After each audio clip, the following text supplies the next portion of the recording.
부동산 시장에 또 한 번 찬바람이 불고 있습니다. 매수세가 꺾이면서 가격도 하락하고 있는데 강남권도 수억 원씩 떨어지는 곳이 있다고 합니다. 상황이 심상치 않은 것 같습니다.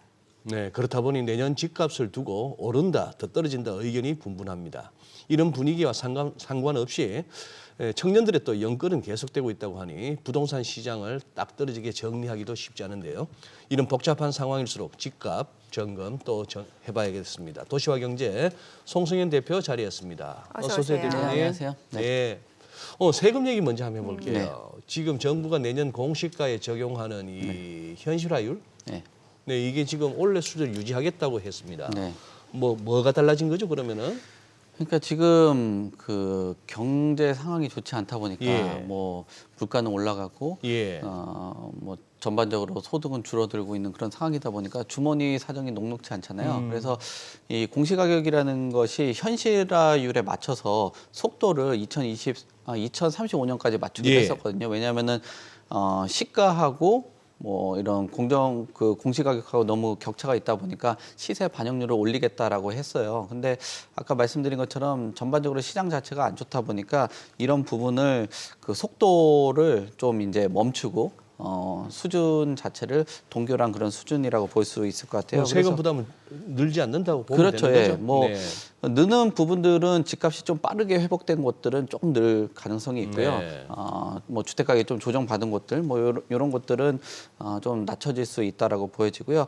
다만 조금 걱정이 되는 게 이제 다세대라든지 연립 같은 경우가 전세 사기나 뭐 역전세 이슈가 좀 있다 보니까 가격이 굉장히 좀 급격하게 떨어졌거든요. 그래서 뭐 공동주택 같은 경우는 좀 덜하겠지만 지금 뭐 연립 다세대 주택 같은 경우는 이것에 또 연동을 해서 뭐 전세 보증이라든지 이런 것들을 강화를 하기 때문에 나중에는 뭐 역전세에 대한 그 우려들이 좀 있을 수 있다라고 보여지고요. 앞서서 얘기한 것처럼 지금 토지 같은 경우는 뭐 최대 12.3% 정도 원래 올라가려고 했던 그 현실화율보다 낮췄기 때문에 보유에 대한 그 세금 부담 이런 것들이 좀 낮아졌다라고 보여집니다. 그럼 구체적으로 내년 보유세 어떤 변화가 있을까요? 뭐 지금 상승한 지역 같은 경우는 앞서 말씀드린 것처럼 보유세는 올라갈 수 있을 거라고는 네네. 보여져요. 그러면서 이제 고가 아파트를 중심으로 해서는 부담감이 좀 클 수 있다라고 보여지는데 수도권에 있는 곳들 뭐 대부분은 큰 변동이 없을 거라고 보여지고요. 지방권은 오히려 보유세에 대한 그 부담이 줄어들 수도 있겠다라고 보여집니다. 지금 공시가격에 대해서 전반적으로 나온 그 아파트 같은 경우 보더라도 뭐 추정치이긴 한데 네. 2022년보다는 낮아졌고 23년보다는 조금 높아진 그러네요. 그런 수준이라고 보시면 될 것 같고요. 강남에 있는 아파트를 두 채, 마포에 있는 레미안 푸르지오 이런 거에 대한 그 가격도 예정한 그 추정치가 나왔는데요. 레미안 대치팰리스 대치동에 있는 곳은 지금 호가가 34억 정도 올라가고 시세가 34억 정도 올라갔기 때문에 이런 부분들이 감안되면 조금 올라갈 것으로 보여지고요. 그다음에 마포 레미안 푸르지오 같은 경우도 보유세가 한 28만 원 정도 뭐 이 정도 오르는 그런 수준이기 때문에 보유에 대한 그 세금은 좀 줄어들 수 있겠다. 다만 시세 15%를 초과하는 이런 주택 같은 경우는 조금 그 시세별 현실화율이 좀 높거든요. 그래서 75.3% 정도 되다 보니까 저런 뭐 아파트 같은 경우는 뭐 대치 음마라든지 이런 지역들은 올라갈 수 있을 거로 보여지고요. 뭐 대구에 있는 수성구에 있는 아파트 같은 경우는 좀 낮아지는 그런 상황이라고 봐야 될 것 같습니다. 그래요? 네. 네. 송 대표님, 그럼 또 네. 집값 한번 살펴봐 주시죠. 뭐 네. 전국적으로 아파트 신고가, 신저가, 네. 거래량 할 것 없이 다 낮아지고 있다. 네. 이건 뭐 지표상으로는 좋지 않은 흐름인데. 네. 아니 이제 집 가지신 분들 입장에서는 네. 매수세가 실종됐다는 네. 보도까지 들리는데 실제 그 정도인가요? 네, 지금 앞에서 짚어주신 내용이 이제는 그 신고가, 신저가의 그 문제뿐만 아니라 신저가, 신고가의 그 거래량이 줄어들었다는 거예요. 거래량이. 그러니까 결국은 이 모든 시장 자체의 거래 자체가 크게 감소됐다라고 볼 수 있을 것 같고요. 전국에 있는 신고가 아파트를 보시더라도 뭐 지금 10월 같은 경우는 지금 1,200 288건 정도 되는데 전달 대비해서 한 288건 정도 줄어든 그런 수준이라고 볼 수 있을 것 같고요. 지금 서울시를 비롯해 가지고 지금 전국 전체적으로 봐도 신고가에 대한 그 비중 자체는 계속적으로 좀 줄어들고 있다라고 봐야 될 것 같아요. 이런 원인이 뭐냐라고 보면은 이제 가격이 상승하는 추세에 있다 보니까 사는 사람 입장에서는 가격이 오르는 거에 그 쫓아가는 그런 부담감들이 있는 거고요. 또 지금 팔려고 하시는 분들 같은 경우도 어느 정도 예전 가격 대비해서 회복이 되고 있는 그런 상황이라고 보면서 이거 좀 손해 보면서 좀 팔기는 좀 어렵겠다. 거기에다 이제 보유세도 좀 낮아졌잖아요. 그러니까 보유할 수 있는 여력이 좀 늘어났다라고 볼 수 있을 것 같고요. 그리고 신고가하고 상승액이랑 신저가 최고 하락액 1위가 모두 다 이제 경기도에 나와 있는데 저도 이 수치를 보니까 좀 놀랍더라고요. 1위가 분당인데 예전 가격이 6억 7천 정도 됐는데 이게 한 12억 7천 정도가 올라서 분당에 있는 아파트가 19억 5천 정도 지금 거래가 됐고요. 2위에 있는 그 과천 아파트 같은 경우도 12억 7천이 올라서 34억 정도 됐어요. 그리고 3위가 여의도거든요. 예. 그래서 경기도의 집값이 오히려 여의도의 가격 상승 거래보다 높다라고 보여지고 하락도 뭐 물론 분당에서 기록이 되는데 뭐 하락은 한 2억 정도 된 그런 수준이기 때문에 서울 안에서도 국지적인 지역 외쪽으로는 지금 경기도의 그 신고가 가격에 밀리고 있는 그런 수준이 나타나고 있습니다. 예.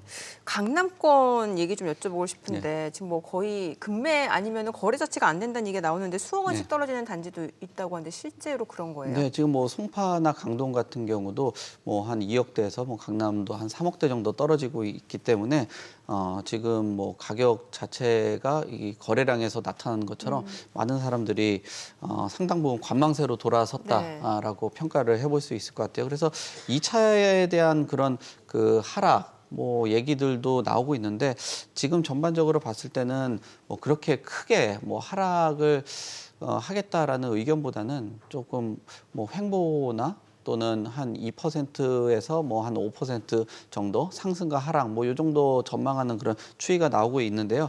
지금 아파트 실거래가 지수도 뭐 그 큰 작년에 한 22% 정도 떨어졌거든요. 지금 8개월 만에 한 0.25% 정도 떨어진 거다 보니까 그렇게 큰 하락이라고 보기는 어렵고요. 그리고 뭐 지금 중요한 거 자체는 이런 거래량들이 좀 축소가 되기 때문에 많은 사람들이 뭐 거래량 축소 안에서 조금 신중해지고 급매 중심으로만 거래를 하려고 하는 그런 상황이라고 봐야 될 것 같습니다. 네. 지금 뭐 대표님 설명 듣다 보니까 뭐 아까 분당하고 네. 뭐 과천 쪽 이런데 아파트 집값 오른 거 네. 설명 듣다가 네. 뭐 떨어졌다 해봐요 몇 억 3억 뭐 이 정도인데 마치 우리 콧물 같아요. 콧물이요? 예. 네. 올라갈 때는 쭉 당기면서 올라가는데 네. 내려올 때는 조금씩 질질 흐르잖아요. 감기 걸리셨어요? 아니 집값이 집값이요? 참네. 뭐 그렇게 오르고 그렇게 밀리면은 뭐 내린다 해봐야 결국은 길게 보면 우상향 아닙니까? 네, 그렇죠. 소장님 콧물인 걸로 하세요. 네. 한번 풀고 가야 되는데.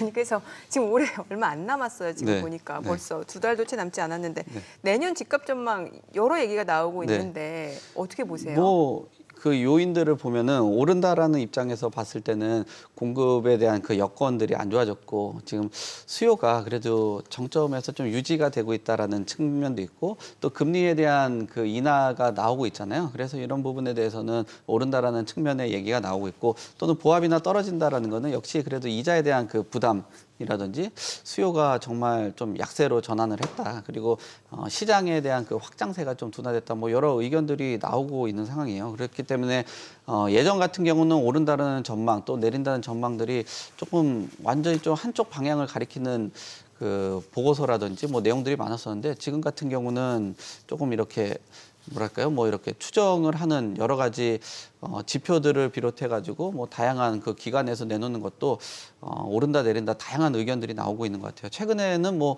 어떤 교보증권인가요? 네. 증권사에서는 내년에 뭐 30에서 50% 떨어진다라고 이야기를 하는데 집값이요? 예, 그거는 좀 약간 황당한 내용이긴 하더라고요. 아니, 그래서 증권사에서요? 예, 리포트를 냈는데 그래서 뭐 그 증권사에서 내놓는 추천 종목이 한 50% 정도 떨어지면 가능할 것 같긴 해요. 주식이 보통 부동산 시장보다 좀 선행되다 보니까 경기라든지 산업들이 침체가 네, 되면. 네. 근데 뭐 그것까지는 좀 어려울 것 같고 횡보나 뭐 L자형 그다음에 뭐 2에서 한 5% 정도 뭐 그 정도 선이 좀 그 가능성이 있는데 저 개인적으로는 뭐 그 기간 짧은 기간 안에 예전보다는 부동산 시장의 그 텀이 좀 짧아진 그런 상황이에요. 그래서 가격이 좀 빠르게 빠지게 되면 수요자가 붙고 또 오르게 되면은 좀 이탈하는 그런 구조가 있기 때문에 당분간은 지금 가격선에서 좀 횡보장으로 가지 않을까 저는 그렇게 봅니다.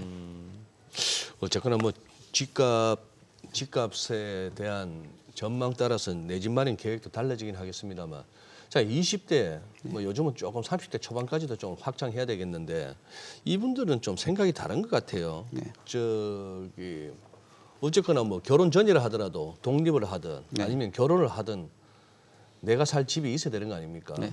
지금 여기서 이 소위 말하는 연끌 이제 이 네. 표현이 이제 뭐 그냥 공식화된 거죠. 이거는 지금 줄지 않는다고 들었습니다만. 네. 근데 뭐 여러 가지 측면으로 볼 수 있는데 예. 20대나 30대들이 집을 사는 거는 좋죠. 일찍 내 집 마련을 네, 해서 좀 주택을 마련을 하면서 안정적인 곳으로 갈 수 있다라는 거기 때문에 왜냐하면 이런 수요들이 몰리는 것 자체가 예전에 20대, 30대들이 전세나 월세 시장에 많이 있었거든요. 예. 근데 전세 시장 이 연끌에 대한 이자 부담도 있긴 한데 전세 사기로 너무 당하다 보니까 오히려 좀 안전한 그 주거 형태를 원하는 게 그래도 매매다라고 생각을 하는 것 같고요. 그리고 지금 전반적으로 봤을 때는 뭐 이런 20대들이 거래량을 끌어올리면서 전국의 아파트를 1,736건 정도 구매를 했다라고 해요. 그래서 이게 굉장히 많이 늘어난 상황이라고 볼 수 있고, 그다음에 일산 같은 경우에서도 거래량들이라든지 뭐 매입을 하려고 하는 그런 추이에 있는 그런 수요자들이 있다라고 말씀을 하더라고요. 근데 이런 매입하는 곳들이 어디냐면은 서울의 이제 외곽이라든지 뭐 경기도에 있는 뭐 매입가가 좀 낮은 쪽으로 매입을 하는 그런 상황이라고 볼 수 있을 것 같아요. 뭐 당연한 거겠죠. 네. 아무래도 이런 분들이 자금적인 여력이 좀 없다 보니까 그래서 뭐 이런 매입가 낮은 곳들로 구입을 하고 결국은 20대들이 봤을 때는 조금 그 가격에 좀 민감도가 좀 크다. 그리고 향후에 내가 집을 사고 나서 오를 수 있다라는 기대감들이 갖고 있는 그런 지역들로 조금 주택 매입을 하는 것으로 보여집니다. 네. 그 메가시티 이슈 좀 여쭤볼게요. 지금 네. 서울시 이제 김포구에서 시작한 편입 이슈. 이게 보니까 근접한 수도권을 중심으로 좀 확대가 되고 있는 양상인데 대표적으로 뭐 김포 그리고 구리 또 고양시까지 언급이 되고 있는데 어때요? 지금 고양시 같은 경우 속내가 좀 복잡하다면서요.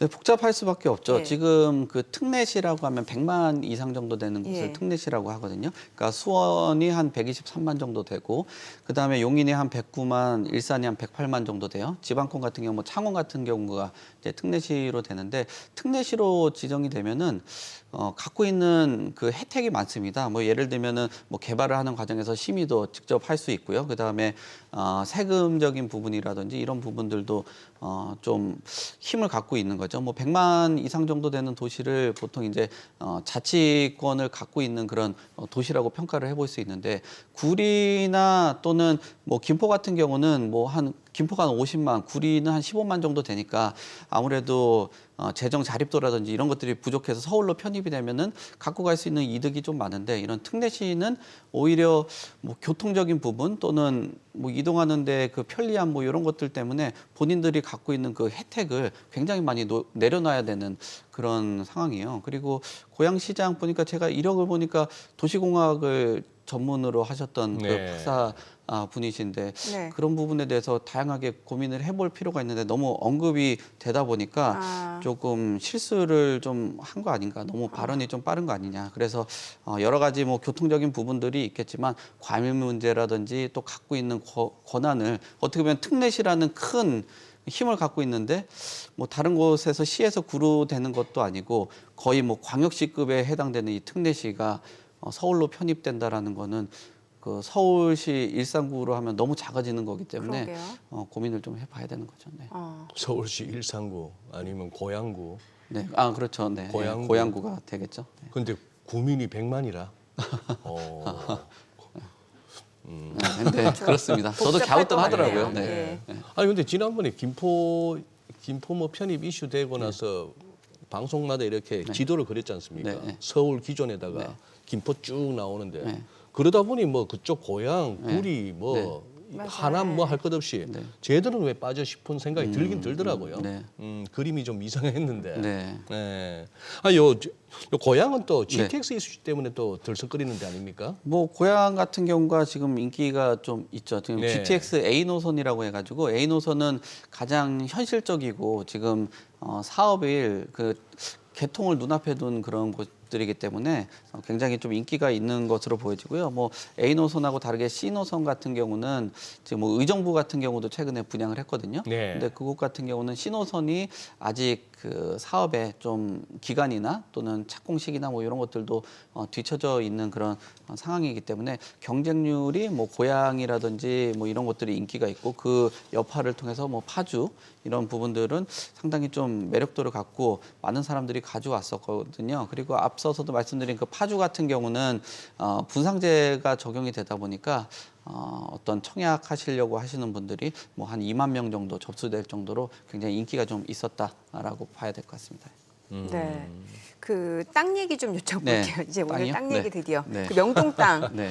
지금 세계에서 임대료가 가장 비싼 곳이라면서요. 네, 지금 임대료가 제일 비싼 곳은 아니고요. 한 상위 한 10위권 안에 10위권. 예, 들어가는데 뭐 상권 안에서는 뭐 한 9위 정도 해당되는 그런 수치로 나오더라고요. 그래서 명동의 월 임대료가 평균 보니까 1제곱미터당 한 76만 8천 원 정도 나와요. 지금 다양한 그 도시들이 나오는데 뭐 제가 가본 도시가 대다수 있더라고요. 1위부터 10위 정도 보니까. 그래서 가장 비싼 상권 같은 경우는 뉴욕의 그 네. 5번가 월 그 임대료가 239만 원 정도 그 나오는 그런 상황이고요.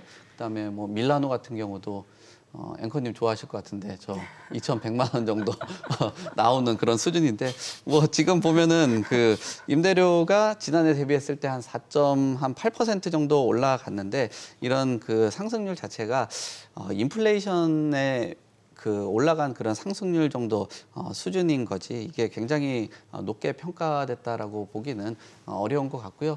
그래도 우리나라의 그 뭐 이 상권 자체가 10위 안에 들어왔다라는 거는 뭐 나름 고무적일 수도 있겠지만 그 거기에 이제 또 장사를 하시는 분들 같은 경우는 좀 부담으로 작용을 할 수 있겠죠. 다만 저 개인적인 그 의견을 좀 드리면 뭐 이 1위부터 10위권 제가 가본 도시가 많은데 네. 거의 대부분 다 가본 도시인데 명동 상권 같은 경우가 좀 상권의 이 임대료 대비했을 때는 갖고 있는 뭐 컨텐츠라든지 뭐 그런 부분에서 볼게 없죠. 예, 조금 아쉬운 부분이 있어서 예. 단순히 임대료만 올릴 것이냐 그러니까. 아니면 좀 이런 그 세계적인 도시 안에 있는 도시하고 맞춰가지고 좀 그 나름의 컨텐츠를 뭐 만들 수 있겠냐 뭐 요거를 좀 같이 좀 검토를 해봐야 되는 거 아닌가 좋은 그렇게 생각이 의견이네요. 듭니다.